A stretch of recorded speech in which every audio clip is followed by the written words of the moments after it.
Good morning, students. I would now address the students of First PUC History, Sri Venkatramana Swamy College, Bantwal. As this is my first video to you, I would now first introduce myself.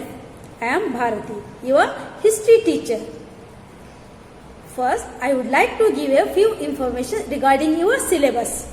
As per the instruction given by the department, your syllabus will be reduced to some extent. So the lesson removed topics are as follows. Student, listen here. The removed topics. The first one, medieval period towards change. Church, society and state. Feudalism. Church, ಸಮಾಜ ಮತ್ತು ರಾಜ್ಯ ಮತ್ತು ಉಳಿಗಮಾನ್ಯ ಪದ್ಧತಿ. Second one, Napoleon and rise of nationalism. Napoleon Bonaparte ಮತ್ತು ರಾಷ್ಟ್ರೀಯತೆ ಏಳಿಗೆ. Here, the Napoleon Bonaparte, unification of Italy, Italy ಏಕೀಕರಣ, unification of Germany, Germany ಏಕೀಕರಣ. Next, the topics, rise of dictatorship from the lesson World War and International Organization. ಸರ್ವಾಧಿಕಾರತ್ವದ ಏಳಿಗೆ. Next one, contemporary world. All topics are removed. Cold War, disintegration of USSR and formation of CIS. ಶೀತಲ ಸಮರ, USSR ವಿಘಟನೆ ಮತ್ತು CIS ನ ರಚನೆ. Last one, non-allied movement. ಆಲಿಪ್ತ ಚಳವಳಿ, emergence of third world, ಮೂರನೇ ಜಗತ್ತಿನ ಉದಯ ಅಥವಾ ತೃತೀಯ ಜಗತ್ತಿನ ಉದಯ. These topics are removed topics. So, I will be using PPT system to explain the lessons. We will move on our first lesson.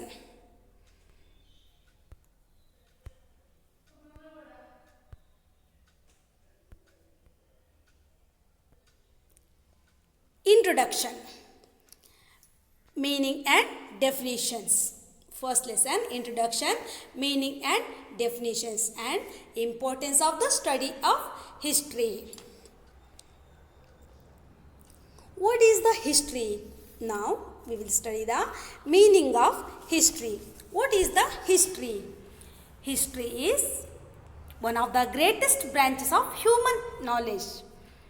The term history has been derived from Greek word historia, which means enquiry or investigation. In Sanskrit, itihasa in Sanskrit means definite events that have been occurred.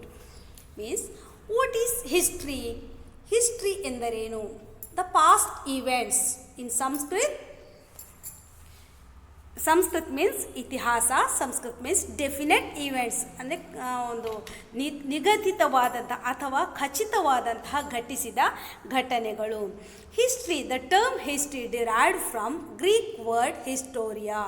Greek ಪದವಾದಂತಹ historia ಎಂಬ ಪದದಿಂದ ಬಂದುದಾಗಿದೆ. What is history? What is historia means investigation or enquiry, ವಿಚಾರಣೆ ಅಥವಾ ತನಿಖೆ ಎಂಬಂತಹ ಒಂದು ಅರ್ಥವನ್ನು ಕೊಡ್ತದೆ.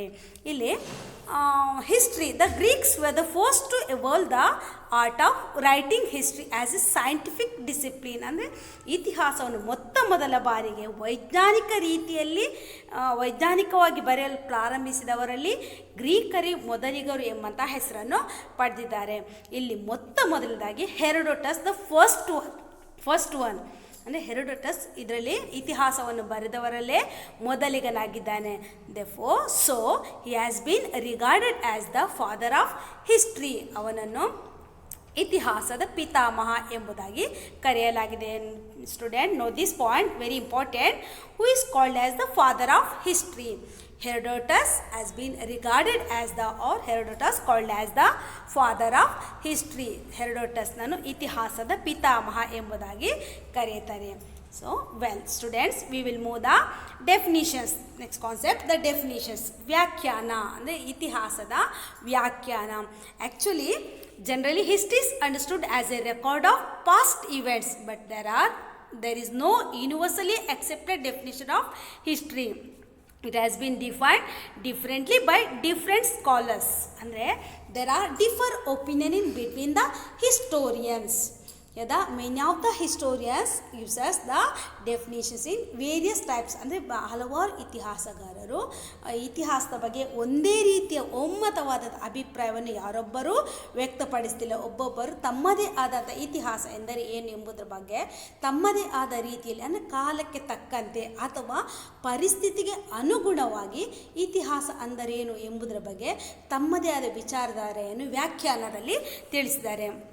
Now the first one, Herodotus. Herodotusನ ಬಗ್ಗೆ ತಿಳ್ಕೊಳ್ವಾ. Herodotus was a Greek historian who lived in the 5th century BCE. ಅಂದರೆ ಸುಮಾರು ಕ್ರಿಸ್ತಪೂರ್ವ 5ನೇ ಶತಮಾನದಲ್ಲಿ ಬದುಕಿದ್ದಂಥ Herodotus has contributed richly to history and anthropology. ಅಂದರೆ ಮಾನವಶಾಸ್ತ್ರ ಮತ್ತು ಇತಿಹಾಸಕ್ಕೆ ಹೆರೋಡೋಟಸ್ ತನ್ನದೇ ಆದಂತಹ ಅಮೋಘವಾದ ಕೊಡುಗೆಯನ್ನು ಕೊಟ್ಟಿದ್ದಾನೆ. He traveled in Greece and West Asia.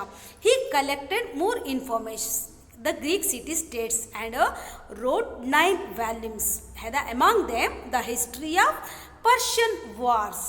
The history of, very important, note this point students, Persian wars.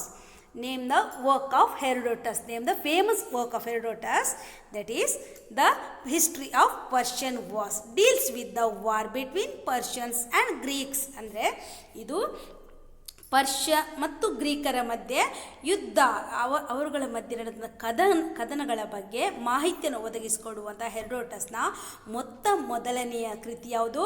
The history of Persian wars. The history of Persian wars, Persian ಕದನಗಳ ಇತಿಹಾಸ. You will write Persian ಕದನಗಳ war as well as the history of Persian wars. ಯಾವುದನ್ನು ಬರಿಬೋದು? ಇಂಗ್ಲೀಷಲ್ಲಿ ಬರಿಬೋದು, ಕನ್ನಡದಲ್ಲಿ ಬರಿಬೋದು. English students or Kannada medium students anyone ಯಾವುದನ್ನು ಕೂಡ ಬರಿಬೋದು. ಟೋಟಲಿ ಯದಾ in this books, in this works tells us about the war between the Persian and Greeks. ಗ್ರೀಕರು ಮತ್ತು ಪರ್ಷಿಯನರ ಬಗ್ಗೆ ನಡೆದಂತಹ ಕದನಗಳ ಬಗ್ಗೆ ಮಾಹಿತಿಯನ್ನು ಒದಗಿಸಿಕೊಡುವ ಮೊದಲನೇದಾದಂತಹ ಕೃತಿ ಇದಾಗಿದೆ. ಹಾಗಾದರೆ what is the definition according to the Herodotus? ಹೆರೋಡೋಟಸ್ನ ಪ್ರಕಾರ ಇತಿಹಾಸ ಎಂದರೇನು ಎಂಬುದರ ಬಗ್ಗೆ, ಇತಿಹಾಸದ ಬಗ್ಗೆ ಹೆರೋಡೋಟಸ್ ಯಾವ ರೀತಿ ವ್ಯಾಖ್ಯಾನ ಕೊಟ್ಟಿದ್ದಾನೆ ಎಂಬುದರ ಬಗ್ಗೆ ತಿಳ್ಕೊಂಡಾಗ, according to Herodotus, history is a record of great heroes and unique events to be remembered by the future generations. ಅಂದರೆ ಹೆರೋಡೋಟಸ್ ಹೇಳುವ ಪ್ರಕಾರ ಇತಿಹಾಸ ಅಂದರೆ ಮುಂದಿನ ಪೀಳಿಗೆಯು ನೆನಪಿಡಬೇಕಾದ ಮಹಾನ್ ವೀರರ ಅಥವಾ ಮಹತ್ವಪೂರ್ಣವಾದ ಘಟನೆಗಳ ದಾಖಲೆಯೇ ಇತಿಹಾಸ. Students note this point. If even in right definitions, ನೀವು ಯಾವುದೇ ಇರ್ಬೋದು, ಬಟ್ ಡೆಫಿನಿಷನ್ಸನ್ನು ಬರೆಯುವಾಗ ಆ್ಯಸ್ ಇಟ್ ಈಸ್ ಬರೀಬೇಕಂದ್ರೆ ಹಿಸ್ಟೋರಿಯನ್ಸ್ ಏನು ಹೇಳಿದಾರೋ ಅದನ್ನೇ ಬರೀಬೇಕು. ನಿಮ್ಮ ಸ್ವಂತ ವಾಕ್ಯದಲ್ಲಿ ಡೆಫಿನಿಷನ್ಸನ್ನು ಬರೆಯುವ ಹಾಗಿಲ್ಲ. ಒಂದು ಬೇರೆ ಆನ್ಸರನ್ನು ನೀವು ಸ್ವಂತ ವಾಕ್ಯದಲ್ಲಿ ಬರೀಬಹುದು, ಬಟ್ ಡೆಫಿನಿಷನ್ಸ್ ಬರೆಯುವಾಗ ಆ್ಯಸ್ ಇಟ್ ಈಸ್ ಬರೀಬೇಕು. ಹಿಸ್ಟೋರಿಯನ್ಸ್ ಏನು ಹೇಳಿದಾರೋ ಅದನ್ನೇ ನೀವು ಬರೀಬೇಕಾಗ್ತದೆ. Next the second historians are second one the Saint Augustine. ಎರಡನೇದಾಗಿ ಇತಿಹಾಸದ ಬಗ್ಗೆ ಮಾಹಿತಿಯನ್ನು ಒದಗಿಸಿಕೊಟ್ಟಂಥ ಅಥವಾ ಇತಿಹಾಸದ ಬಗ್ಗೆ ವ್ಯಾಖ್ಯಾನವನ್ನು ಕೊಟ್ಟಂಥ ಇನ್ನೊಬ್ಬ ಪ್ರಸಿದ್ಧ ಇತಿಹಾಸಗಾರ Saint Augustine, 354 to 430 CE. Saint Augustine was a Christian saint and profound thinker. He was the greatest among the church historiographers of the medieval period. He wrote famous work known as the City of God. Is considered as one of the greatest works in the world. According to the Augustine, history is the, note this point students, according to the Augustine, history is the story of the struggle between God and Satan, which would ultimately ends in the victory of God over Satan. ಅಂದರೆ ಇಲ್ಲಿ Saint ಅಗಸ್ಟೈನ್ಸ್ ಇವನೊಬ್ಬ Christian ಸಂತ ಅಥವಾ ಚಿಂತಕ ಎಂಬುದಾಗಿ ಹೇಳ್ಬೋದು. ಹಿ wrote famous work known as the city of god. ಅಂದರೆ ಅವನು ತನ್ನ ಮೊದಲಾಗಿ ಬರೆದಂತಹ ಕೃತಿ ಅಂದರೆ ದ ಸಿಟಿ ಆಫ್ ಗಾಡ್. ಇದು ಅತ್ಯಂತ ಪ್ರಮುಖವಾದ ಒಂದು ಕೃತಿಯಾಗಿದೆ. According to the Saint Augustine's, ಅವನು ಏನು ಇತಿಹಾಸದ ಬಗ್ಗೆ ಹೇಳಿದ್ದಾನೆ ಅಂತ ಹೇಳಿದ್ರೆ, this is the story of the struggle between God and Satan which would ultimately end in the victory of God over Satan. ಅಂದರೆ ಇತಿಹಾಸವು ದೇವರು ಮತ್ತು ಸೈತಾನ್ನ ನಡುವಿನ ಸಂಘರ್ಷದ ಕತೆ. ಇತಿಹಾಸವು ದೇವರು ಮತ್ತು ಸೈತಾನನ ನಡುವಿನ ಸಂಘರ್ಷದ ಕಥೆಯಾಗಿದ್ದು, ಅಂತಿಮವಾಗಿ ದೇವರು ಸೈತಾನನ ಮೇಲೆ ಸಾಧಿಸುವ ವಿಜಯದಲ್ಲಿ ಪರ್ಯಾವಸನಗೊಳ್ಳುತ್ತದೆ. ಅಂದರೆ ಅಂತಿಮವಾಗಿ ದುಷ್ಟಶಕ್ತಿಯ ವಿರುದ್ಧ ದೇವರು ಏನಾಗ್ತಾರೆ, ಜಯವನ್ನು ಸಾಧಿಸ್ತಾರೆ. ಶಕ್ತಿಯ ವಿರುದ್ಧ ಶಿಷ್ಟಶಕ್ತಿ ಮೀನ್ಸ್ ದೇವರು, ಗಾಡ್ ಅಂದರೆ ಅಂದರೆ ಸುಪ್ರೀಂ ಗಾಡ್ ಅಂದರೆ ದೇವರು ದುಷ್ಟಶಕ್ತಿಯ ವಿರುದ್ಧ ತನ್ನ ಜಯವನ್ನು ಸಾಧಿಸ್ತಾನೆ ಎಂಬುದಾಗಿ ಸೈಂಟ್ ಅಗಸ್ಟೈನ್ ತನ್ನ ಕೃತಿಯ ಮೂಲಕ ತಿಳಿಸಿದ್ದಾರೆ. Saint Augustine being a church historiographer, Saint Augustine, one of the greatest historiographer, gave more importance to miracles and signs in his writings. Next, another one historian, Karl Marx. Karl Marx was a German philosopher, economist, sociologist, historian, journalist, and a revolutionary socialist. His idea played a very important role in the establishment of the social science and the development of the socialist movement. He is also considered as one of the greatest economists in history. Karl Marx ಇವನು ಒಬ್ಬ German ತತ್ವಜ್ಞಾನಿ, ಒಬ್ಬ ಪ್ರಸಿದ್ಧ ಇತಿಹಾಸಕಾರನೂ ಹೌದು, ಅರ್ಥಶಾಸ್ತ್ರಜ್ಞನೂ ಹೌದು, ಅದಕ್ಕಿಂತಲೂ ಹೆಚ್ಚಾಗಿ ಕ್ರಾಂತಿಕಾರಿ ಸಮಾಜವಾದಿ.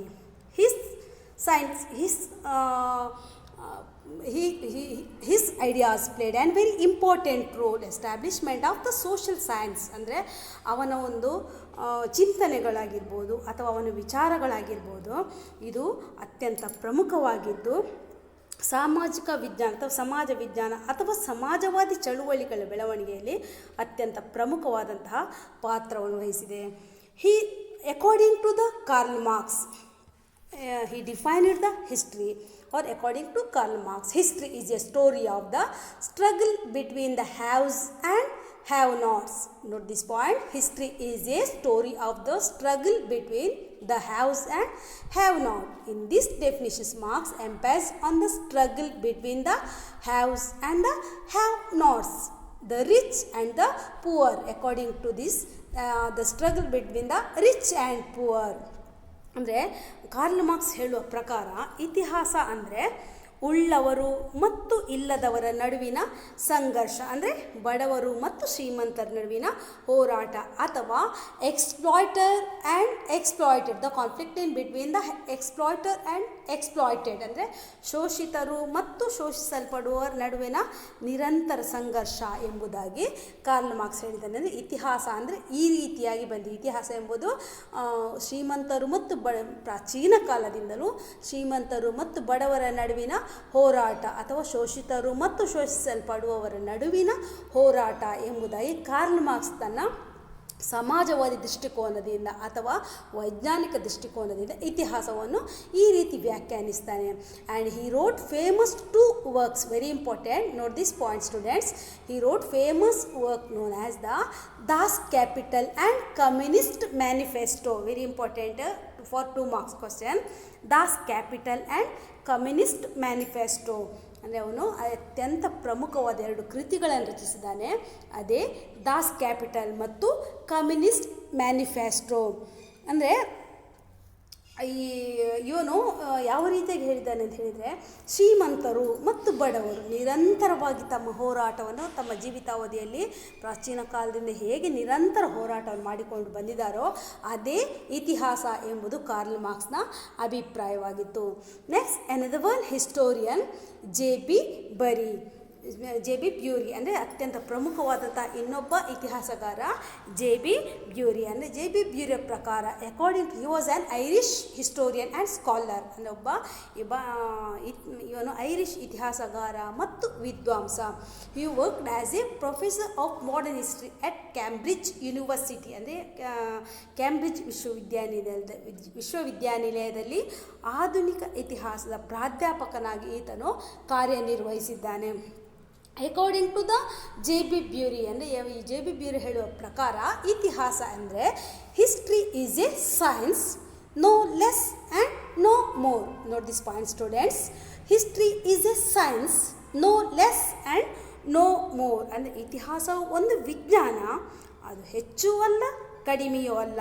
ಅಂದರೆ ಇವನು ಹೇಳೋ ಪ್ರಕಾರ Bury says every historians must work like A scientist, collect the data and valid evidences. ಅಂದರೆ ಪ್ರತಿಯೊಬ್ಬ ಇತಿಹಾಸಗಾರನು ಏನು ಮಾಡಬೇಕಾದ ಕೆಲಸ ಏನಂತ ಹೇಳಿದರೆ, ಪ್ರತಿಯೊಬ್ಬ ಇತಿಹಾಸಗಾರನು ಅಥವಾ ಇತಿಹಾಸಗಾರನೊಬ್ಬ ವಿಜ್ಞಾನಿಯ ಹಾಗೆ ಕಾರ್ಯನಿರ್ವಹಿಸಬೇಕು. ಅಂದರೆ ಅವನೇನು ಮಾಡಬೇಕಂತ ಹೇಳಿದ್ರೆ ನಿರ್ದಿಷ್ಟ ದಾಖಲೆಗಳಾಗಿರ್ಬೋದು ಅಥವಾ ಅಂಕಿ ಅಂಶಗಳಾಗಿರ್ಬೋದು, ಇವುಗಳನ್ನೇನು ಮಾಡಬೇಕು, ಕಲೆಕ್ಟ್ ಮಾಡಬೇಕು.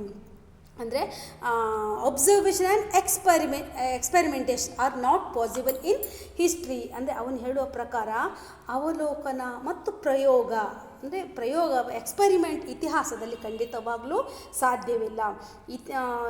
ಇನ್ನೂ ಮುಂದುವರೆದು ಜೆ ಬಿ ಬ್ಯೂರಿ ಏನು ಹೇಳ್ತಾರೆ ಅಂತ ಹೇಳಿದ್ರೆ, according to the J B Bury himself said history is the oldest art and the youngest aspirant to become a science. History is the oldest art and the youngest aspirant to become a science. ಅಂದರೆ ಇತಿಹಾಸ ಒಂದು ಪ್ರಾಚೀನ ಕಲೆ ಮತ್ತು ವಿಜ್ಞಾನವಾಗಲು ಹೊರಟಿರುವ ಇತ್ತೀಚಿನ ಆಕಾಂಕ್ಷಿ ಎಂಬುದು J B ಬ್ಯೂರಿಯವರ ಅಭಿಪ್ರಾಯವಾಗಿದೆ. And another one historians Arnold Toynbee, very important. Arnold Toynbee was a British historian. He worked as a professor of history in London University. He wrote number of works on religion and history. His great work, A Study of History, is in 12 volumes. Arnold Toynbee ಒಬ್ಬ British ಇತಿಹಾಸಗಾರ. ಇವನು worked as the professor of history in London University. ಅಂದರೆ ಇವರು ಇತಿಹಾಸದ ಪ್ರಾಧ್ಯಾಪಕರಾಗಿ London ವಿಶ್ವವಿದ್ಯಾನಿಲಯದಲ್ಲಿ ತಮ್ಮ ಸೇವೆಯನ್ನು ಸಲ್ಲಿಸಿದವರಾಗಿರ್ತಾರೆ. And he wrote many of the works about the religion and history. ಧರ್ಮ ಮತ್ತು ಇತಿಹಾಸದ ಕುರಿತಾಗಿ ಹಲವಾರು ಕೃತಿಗಳನ್ನು ಬರೆದಿದ್ದಾರೆ. The important among them a study of history. ಅಂದರೆ ಆ ಸ್ಟಡಿ ಆಫ್ ಹಿಸ್ಟ್ರಿ ಎಂಬುದು ಅವರ ಅತ್ಯಂತ ಪ್ರಮುಖವಾದಂತಹ ಸಾಹಿತ್ಯ ಕೃತಿಗಳಾಗಿತ್ತು. In this books the study of history it studied 26 civilization. ಅಂದರೆ Arnold Toynbee studied 26 civilization of the world. ಜಗತ್ತಿನ ಸುಮಾರು 26 ನಾಗರಿಕತೆಗಳನ್ನು ಅಧ್ಯಯನ ಮಾಡಿದ್ದಾರೆ. ಅವರು ಹೇಳುವ ಪ್ರಕಾರ according to the Arnold Toynbee history is the story of the rise and fall of civilisation. History is the story of the rise and fall of civilisation. ಇತಿಹಾಸವು ನಾಗರಿಕತೆಗಳ ಏಳು ಬೀಳಿನ ಕತೆ ಎಂಬುದು ಅರ್ನಾಲ್ಡ್ ಟಾಯ್ನಬಿಯವರ ಅಭಿಪ್ರಾಯವಾಗಿತ್ತು. And the one greatest historian Jawaharlal Nehru, the first Prime Minister of India. Note this point, student. I hope you are getting my point. Jawaharlal Nehru, the first Prime Minister of India, and was very much interested in the study of the history. His well-known works are very important: Discovery of India and the Glimpses of World History.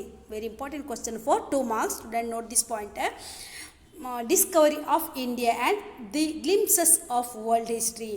ಅಂದರೆ ನೆಹರೂರವರು ಭಾರತದ ಪ್ರಥಮ ಪ್ರಧಾನಮಂತ್ರಿಯಾಗಿದ್ದು ಇತಿಹಾಸದ ಅಧ್ಯಯನದ ಬಗ್ಗೆ ತುಂಬಾ ಆಸಕ್ತಿಯನ್ನು ಹೊಂದಿದವರಾಗಿರ್ತಾರೆ. ಇದಕ್ಕೋಸ್ಕರ ಇವರು 2 ಪ್ರಮುಖ ಕೃತಿಯನ್ನು ಬರೆದಿದ್ದಾರೆ. ವೆರಿ ಇಂಪಾರ್ಟೆಂಟ್, ಇದು 2 ಮಾರ್ಕ್ಸ್ ಕ್ವಶನ್ಗೆ ಬಂದೇ ಬರ್ತದೆ. Discovery of India and the glimpses of the world history. ಅವರ ಪ್ರಕಾರ ಅಕಾರ್ಡಿಂಗ್ ಟು ದ ನೆಹರು ಹೇಳುವ ಪ್ರಕಾರ ಇತಿಹಾಸದ ಅರ್ಥ ಏನು ಅಥವಾ ಇತಿಹಾಸದ ವ್ಯಾಖ್ಯಾನ ಏನು ಎಂಬುದಾಗಿ ಅವರು ಏನು ಡಿಫೈನ್ ಮಾಡಿದ್ದಾರೆ ಅಂದರೆ, history is a story of man from barbarisms to civilisation. History is a story of man from barbarism to civilisation. ಅಂದರೆ ಇತಿಹಾಸವು ಅನಾಗರಿಕತೆಯಿಂದ ನಾಗರಿಕತೆಯೆಡೆಗೆ ಸಾಗಿದ ಮಾನವನ ಕಥೆಯೇ ಇತಿಹಾಸ. ಅನಾಗರಿಕತೆಯಿಂದ ನಾಗರಿಕತೆಯೆಡೆಗೆ ಸಾಗಿದ ಮಾನವನ ಕಥೆಯೇ ಇತಿಹಾಸ ಎಂಬುದು ಜವಾಹರ್ಲಾಲ್ ನೆಹರೂರವರ ಒಂದು ಅಭಿಪ್ರಾಯವಾಗಿದೆ. Totally at finally it can be concluded that history is the study of all significant human activities in various dimensions, which is restricted in time and place. ಅಂದರೆ ಓವರಾಗಿ ಹೇಳಿದೆ, ಕೊನೆಯದಾಗಿ ಹೇಳುತ್ತಿದ್ದರೆ ಇತಿಹಾಸವು ಮಾನವನ ಎಲ್ಲ ಮಹತ್ವಪೂರ್ಣ ಚಟುವಟಿಕೆಗಳ ವಿವಿಧ ಆಯಾಮಗಳ ಅಧ್ಯಯನವಾಗಿದ್ದು ಕಾಲ ಮತ್ತು ಸ್ಥಳಗಳಿಂದ ಪ್ರತಿಬಂಧಿತವಾಗಿದೆ. Is restricted in time and place. Now students, we will continue the remaining part of this lesson, continue the next session.